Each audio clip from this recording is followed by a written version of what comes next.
આપણા મહેલની બહાર કોણ બૂમાબૂમ કરી રહી છે એની તપાસ કરો. ભલે. અરે ભાઈ તું કોણ છે અને ક્યાંથી આવે છે?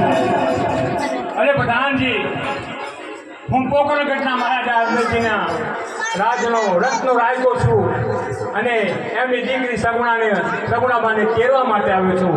તમારા મહારાજાને જેની જાણ કરો કે રત્નો રાયકો બેન સગુણાને કેળવા માટે આવ્યા છે. અરે શું વાત કરો છો?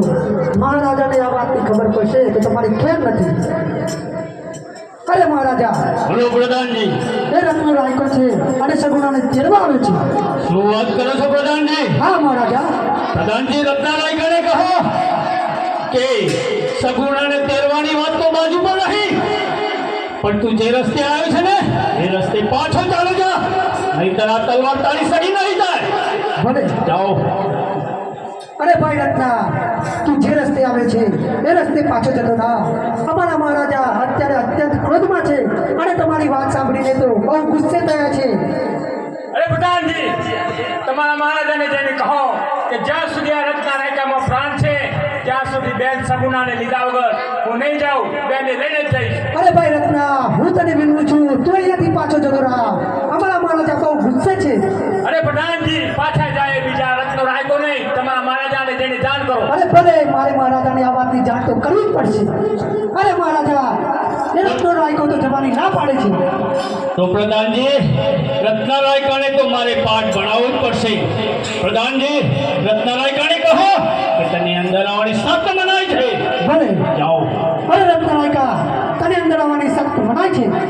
ભલે ભલે, આનો કઈ ઉપાય તો કરવો જ પડશે. હવે મને કોઈ સાથ આપી શકાય એમ નથી, પરંતુ મારી આ પવન વેગી શાંતિ એને જ મારે સાથ લેવો પડશે. માટે લાવ. હે આજે રતનો કઈને ચોડની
પ્રધાનજી જી મહારાજા.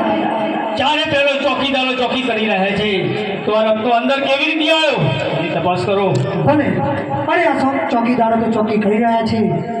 લાગે છે કે રત્નો રાયકો સાડની સમય તો આ કોટ કૂટીને અંદર આવી ગયો છે, જેની જાણ મારે મહારાજાને કરવી જ પડશે. અરે મહારાજા, બોલો આ પ્રધાનજી. રત્નો રાયકો તો સાડની સમય તો કોટ કૂટીને અંદર આવી ગયો છે. શું વાત કરો છો પ્રધાનજી? હા મહારાજા. 20 વર્ષ સાલા તુંગરોનો પિંગલગઢ સાંભળ્યું છે અને સગુણાને તેરવા એક રત્ના રાયકા રબારાને મોકલે છે. અરે પટેલ રાજા, તમારે જે કહેવું હોય મને કહો. તમારે તમારું શું બગાડ્યું છે? અરે પ્રધાનજી, જી મહારાજા. એક રબારો થઈને મારા સામે બોલી રહ્યો છે. શું સમજ્યા છે એના મનમાં? આ રત્ના રાયકાને સંકટ જેલમાં પડી દો અને કોયરાના માર મારો. જાઓ. એક રાયકો થઈને અમારા મહારાજાની સામે બોલે છે, તને તો પાઠ ભણાવવો જ પડશે. ભગવાનજી વાગા છે.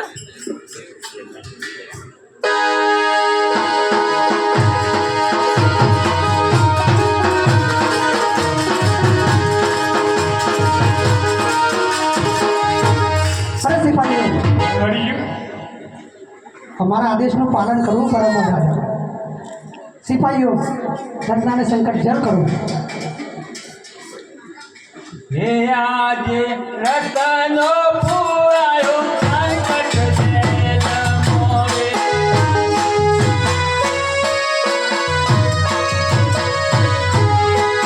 આજે સંસારે કુટુંબ મારું પુરાણ પીરે.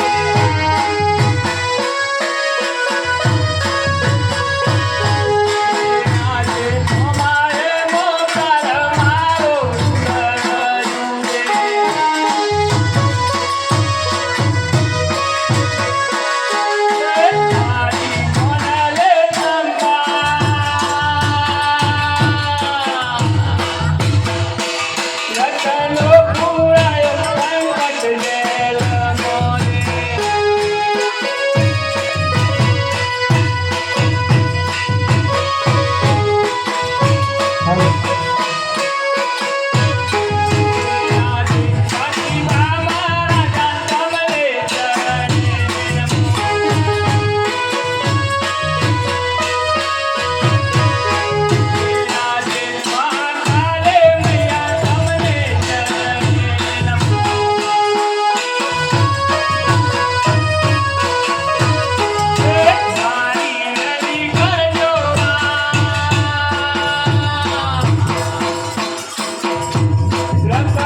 જ્યારે હું રંગીલા મહેલમાં સૂતો હતો ત્યારે મને કોયરાના કોઈ માર મારી રહ્યું હતું. માટે આ રત્નાને હાલને હાલ જેલમાંથી છોડી મૂકો. ભલે. અરે ભાઈ સિપાહીઓ, રત્નાને જેલમાંથી છોડી મૂકો.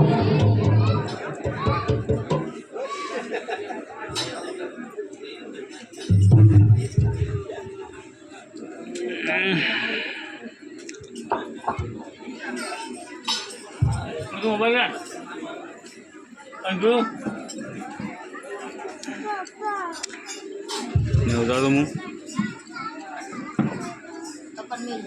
હે આજે ડાબારે જમણા રે તે તર બોલિયા રે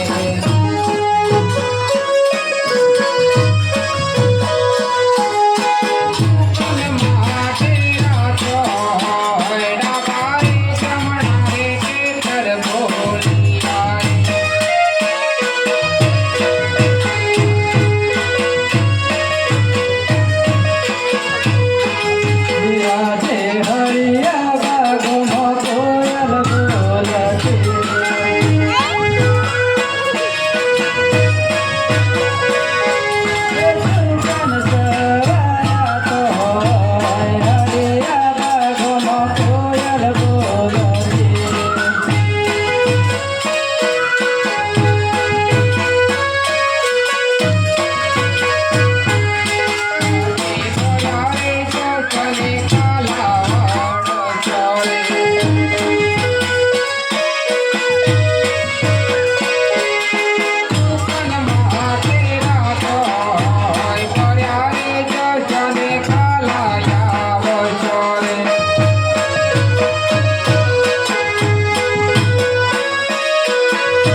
અરે સગુણા તમારી મૈયરે જાઓ હોય તો જાઓ પરંતુ આ 5 વર્ષના કુંવરને અહીંયા મૂકતા જાઓ અરે સાસુમાં હું 20 વર્ષે મારા ભાઈના લગ્નમાં જાઉં છું અને કુંવરને વિદાવીના હું મળીએ જાતે હશે કુંવરને તો મારા સંગાતે લઈને જ જઈશ જો સાથે લઈ જાઓ હોય તો લઈ જાઓ પરંતુ એને જીવના જેમ જતન કરજો જો એને કંઈ થયું તો તમને પિંગલગઢનું એક ઝાડ પણ જોવા નહીં મળે અરે સાસુબા કુંવરને તો મારા જીવ કરતાં પણ વધારે સાચવીશ એવા કુંવર અને સુખેથી મૈયરે જાઓ એ ભલે એ